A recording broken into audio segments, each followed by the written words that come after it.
Hello everyone and welcome to the 30-Minute Gospel. My name is Chris and I'll be your host as we open and study the Bible together.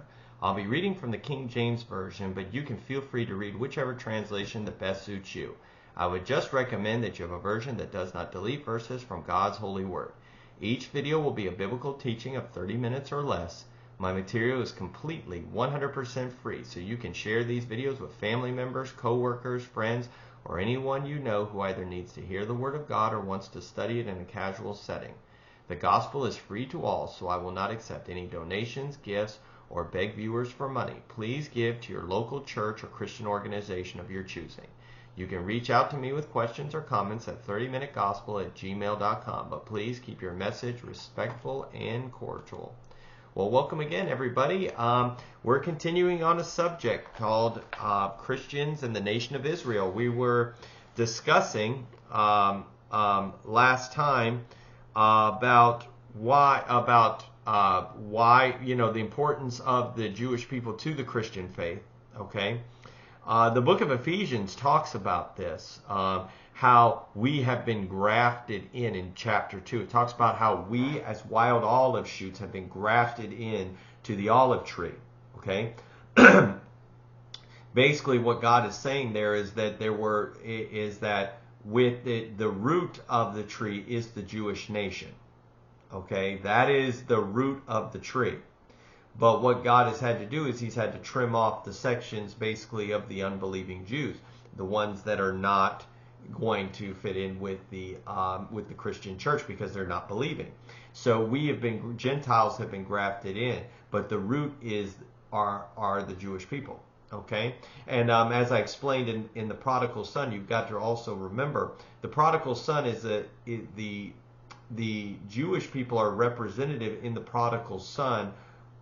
They're the son that stays home with the father. The child that goes out, the son that goes out and lives the wild living, that's the Gentiles. Okay, the Father is God. He comes back. Okay, but the thing is that the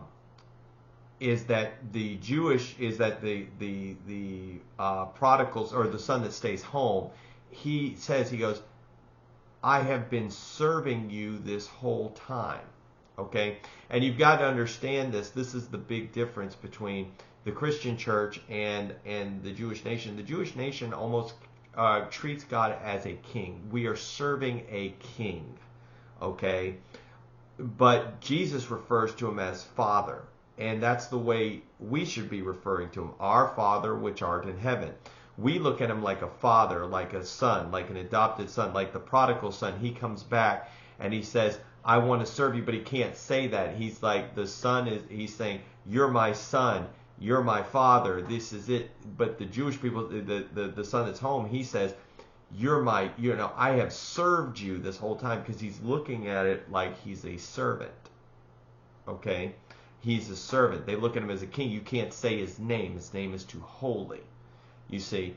And so they're the ones he's the one that stays home. Both are lost.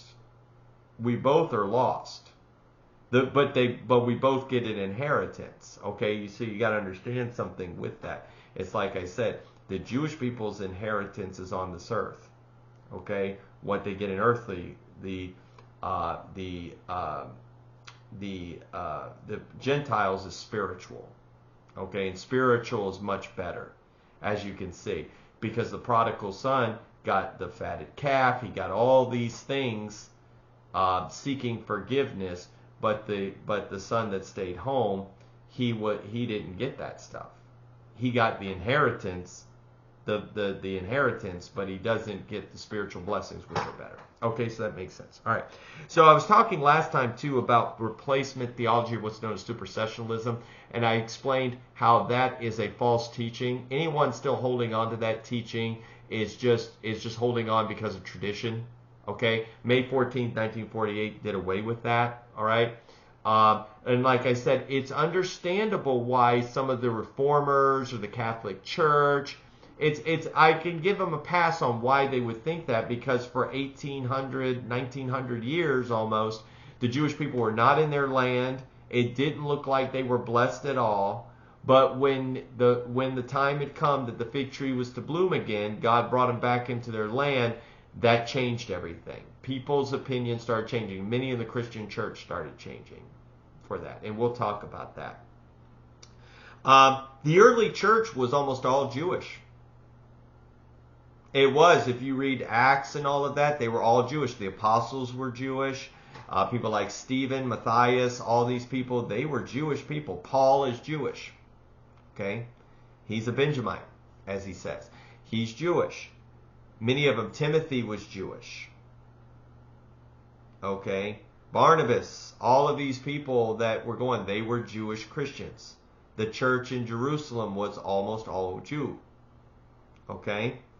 So, this is what happened. As more Gentiles came into the church, the more hostility towards Jewish believers and customs arose among them. Okay? So what does that mean? The Gentiles were coming in. Many of the Jewish believers, though, were still doing things that were part of the law. Many of them were starting to do that, but they didn't require that of the Gentiles. Paul talks about that. We don't have to celebrate the Passover and all these other things, but the Jewish believers were celebrating the Passover. Okay? And that's an interesting question or not of, whether you're supposed to celebrate that or not. That's a question, or whether, Jewish people still should celebrate the Passover as a reminder of what God did for them and their people in Egypt. See, the Gentiles don't need to worry about that because the Passover doesn't deal with us. The Last Supper deals with us, but the Passover, the original Passover, has nothing to do with us because that was strictly the nation of Israel and God's deliverance of them out of the land of Egypt. Okay? That's what it's a remembrance of. So the question comes, should they remember that and still celebrate that? Not to be saved. Not to be saved. It's not going to win them favor with God, but to do it because it's their people. Just like how we celebrate July 4th. We're not celebrating July 4th to be saved by God. We celebrate July 4th as a remembrance of what our founding fathers did for our nation. And so there is a legitimate question about that, of whether they should or shouldn't. I'm with that. But the Gentiles didn't have to support these things, so the Jewish people were still doing, some of them were still doing their customs, their normal customs.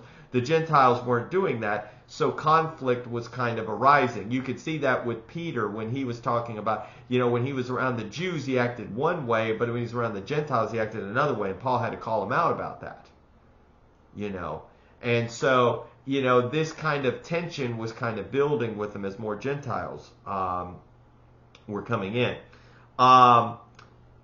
Many of the early church fathers, people like Peter of Antioch, Marcion of Sinope, Tertullian, Augustine, John Chrysostom, Jerome, St. Jerome, and Ephraim, they were not Jewish.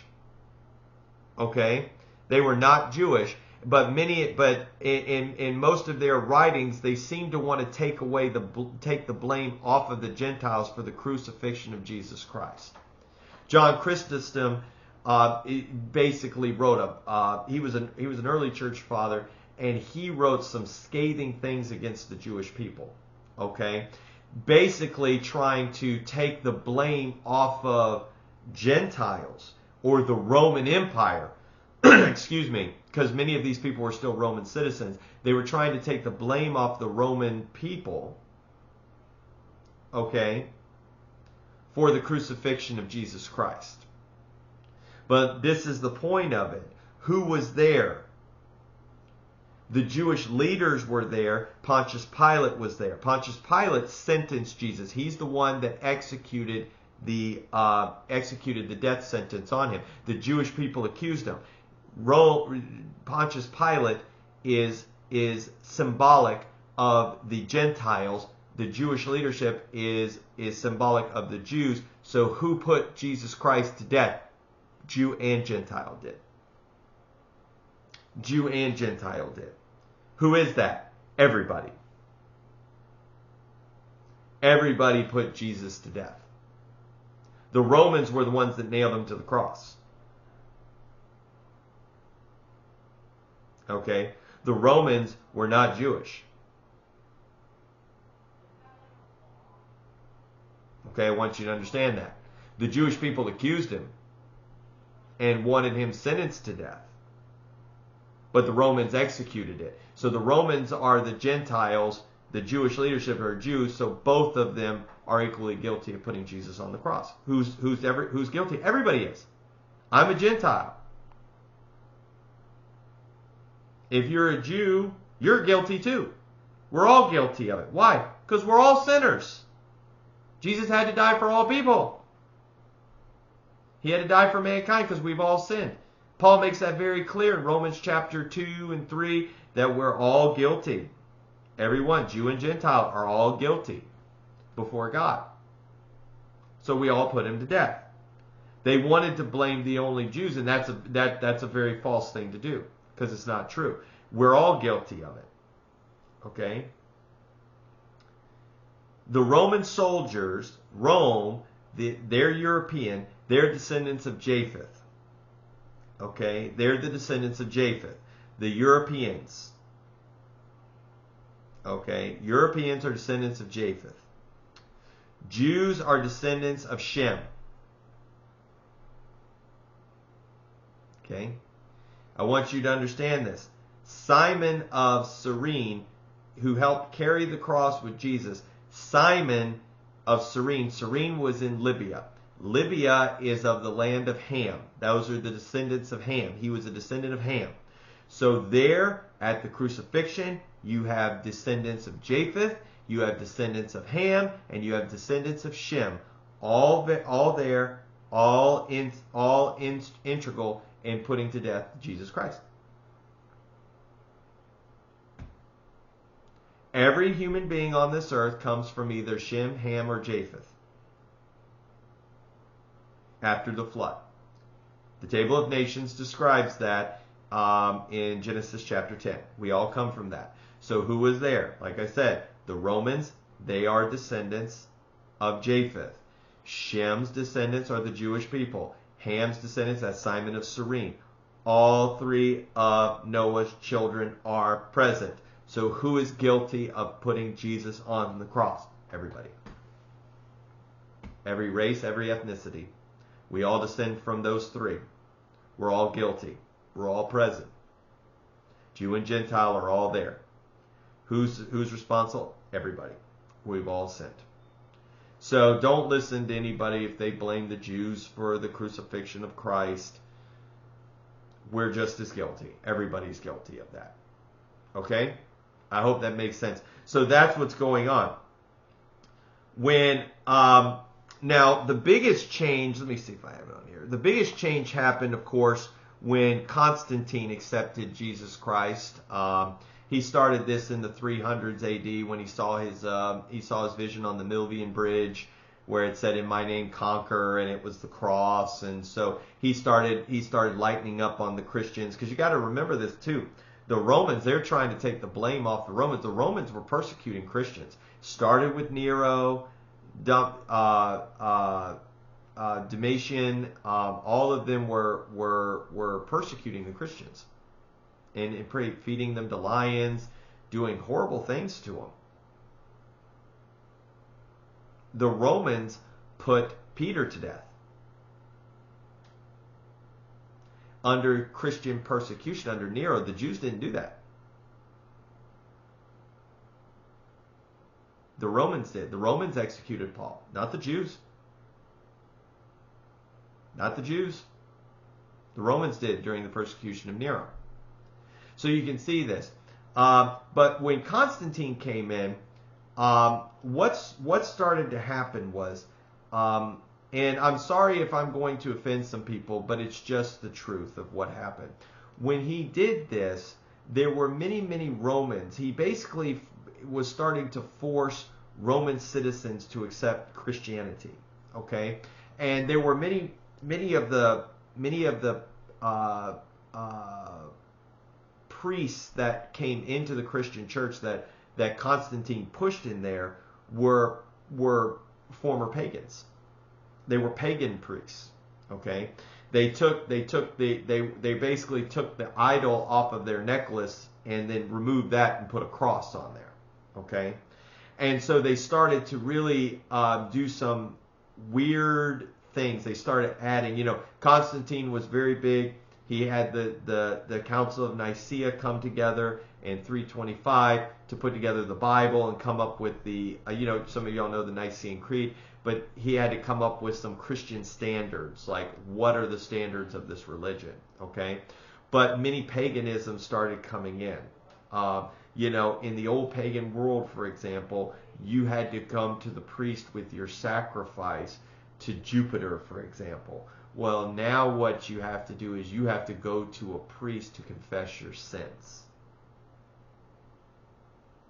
Okay? That's where that comes from. Okay? They had a lot of female goddesses. So many of them just started replacing the female goddesses with worship of Mary. Okay? I'm sorry if I'm offending some people, but this is just the truth. They used to come up with Mother Earth. Now they're coming up with the Mother of God, Mary. And they start to worship her. There's nothing in the Bible that says you should. There's nothing. And I don't care what kind of justification, it's wrong. Okay? So they started taking statues, like the statue of Peter that is in the St. Peter's Basilica in Rome, that people kiss the toe. That was a former statue to Saturn or Jupiter or something like that. They saw they sawed like the horns off of it or something like that. It was, and then they just said, this is Peter now. Okay, so there was a lot of strange practices that came in, but one of the things that the Catholic Church attempted to do. Okay. Now, I'm not talking about the Catholic Church today. The Catholic Church today has apologized for what they did to the Jewish people. But what they did was they tried to remove the reference of Jewish history within the church. Okay. If you notice it, you start seeing the artwork of Jesus. Jesus no longer looks Jewish. He looks like a white male from Rome. And you'll see these same depictions. The Jewish people, like his disciples, all of his disciples will look white, like they're Roman. Like look at the Last Supper, for example. They all look white. But then they'll have Judas Iscariot in there, and they'll draw him like a Jew. He'll be over exaggerated. He'll be the one wearing the yarmulke, and he's the one with the big nose, and things like that.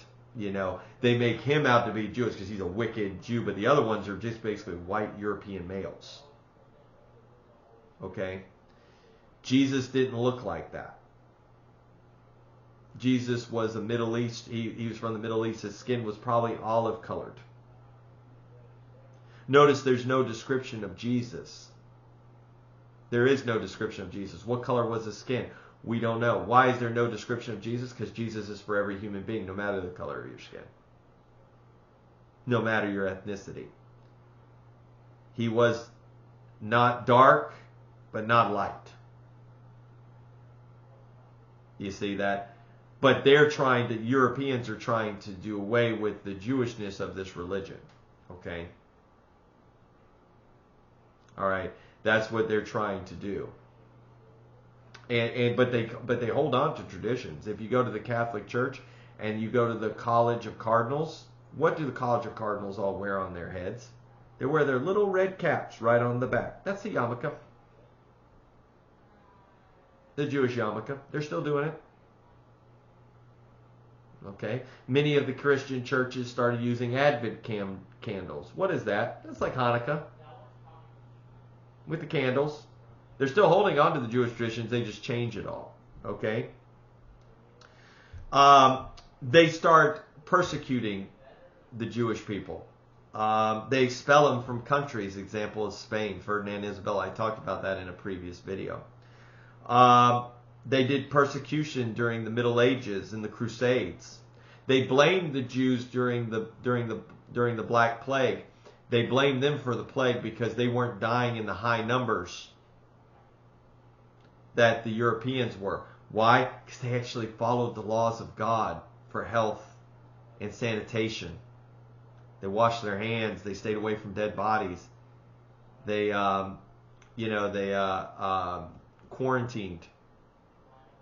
That's why they didn't die in high numbers. I have a whole series on health in the Bible, and Your Health. You should watch it. But they followed those things, and guess what? They didn't die, but they blamed them. They said, well, you're not dying, so it must be your fault. See how stupid that was. That was just dumb thing. But the Middle Ages, of course, the Crusades were terrible. They were convert or die. Basically they were pointing the swords. The Crusaders were pointing the swords of the Jews that were living in Jerusalem. There was very few of them. They slaughtered them. They slaughtered them with the Muslims. Okay? It's just not good. During the Protestant Reformation, there's really no change of this. Luther, Calvin, they were anti-Semitic. Martin Luther was extremely anti-Semitic. He initially tried to convert them, but when they wouldn't convert, he went on a rampage against them. Okay, and he spoke out against them for many of his writings. So the Protestant Reformation, and that's one reason why that supersessionalism is still very popular amongst Christians, because they hold the issue is they hold the problem that a lot of Christians today they hold the Reformers in such high esteem as if they are almost godlike, and they're not. They're just men who had issues. That would be like it's one thing is, no Bible character besides Jesus Christ should you ever hold in esteem. You shouldn't say, well, Peter was just this, great man Peter was a man just like you. Who talks about that? I can't remember. Maybe it's Paul talks about how Elijah was a man like you and I. They're a man. They're sinful just like you and I are. Jesus chose Peter for certain tasks, just like God chooses people to lead churches, or even chose me to do this ministry. But that doesn't make me special. You'll hear them talk about, like the Catholic Church will talk about the saints. Oh, Saint Jerome, Saint Augustine, Saint, Joan of Arc, Saint. They always have all these saints, like they were just people like you and me. They were people like you and me. It doesn't mean that you don't respect them, but they almost hold them up as if they're almost on the level with God, or close to it. Okay? You got to remember this. They're no more special than you. You have just as much faith as they do. All right? You'll hear them talk about some. They don't talk about the saints, but some within the churches today, in Christians, they call it the giants of the faith. No, they're no giants of the faith. They're just like you and me. They're just like you and me. You could write a book on Christianity if you wanted to. If you allow God to lead your life, you can. But just because Calvin wrote the Institutes of Christian Religion, I'm not holding him up in high esteem. And be like, oh, look at this guy. I have just as much faith as he does. God's using me just as he used him. Unless you think he's special. Which some of them do. But you got to understand, they were flawed. They made mistakes. They made mistakes with the Jewish people and their anti-Semitism. So they're not perfect. So therefore, that's why Isaiah says in 2:22, if you'll go with me real quick, this is kind of a side note, but if you go to the book of Isaiah,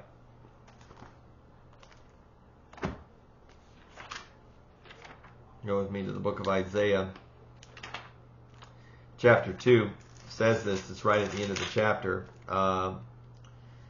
Verse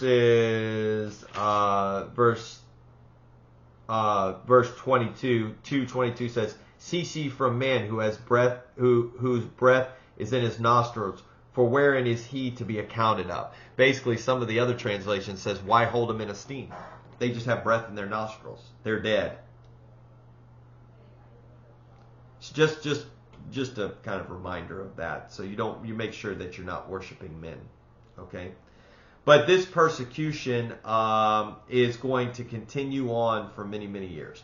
And I will finish this all up in the next video. We're going to stop it here because I have a little bit more. We're going to talk about the Nazis and World War II in the next video. Okay, so I hope you guys got an understanding of what's happening. It was man that drove, it was the early church fathers that drove the Jews away from it. Okay, many of the Jews were believing Christians. But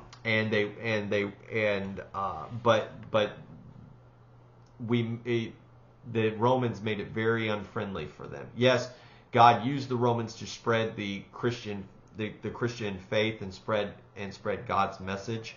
He used that, but I don't believe he wanted that to happen. He did not want the Jews to be completely out. He wanted the Jews to make up as much of the church as the Gentiles. It's my opinion of that, and man chose to drive them out. God still used that, but it wasn't his most perfect vessel. Okay. All right. Well, I thank you all for tuning in again. Please remember, if you haven't, please maybe or to like the video and subscribe to my channel. Okay. And please share this video with anybody you know who may want to hear it, needs to hear it. I also have a video available on my YouTube channel, and I also have a Rumble channel too as well. It's called Peace with God, the Gospel Message. Please send that out to anybody you know who needs to hear the gospel. Okay, just send it to them. If they listen, they listen. If they don't, they don't. But hey, you sent it out to them. Okay, it's important for them to hear that message. I also have a Facebook page. It's called 30 Minute Gospel with Chris. I encourage you to like and follow that so that you can get updated when videos come. I also have, if you want to reach out to me, I have an email address. It's 30minutegospel@gmail.com. That's 30minutegospel@gmail.com. You can, that video is, or that email address is available in the description of this video and also on my YouTube page. Please, no vile or vulgar remarks. I'm not going to read that. Okay. All right. So that's all the information that I have. I'll see you on the next one. We'll have one more video dealing with this. This is the 8th video, I think, on this, and then we'll be done in the next video. So I thank you all for tuning in again, and I will leave you with this. Remember, just as Theodore Roosevelt once said, a thorough knowledge of the Bible is worth more than a college education. God bless you all.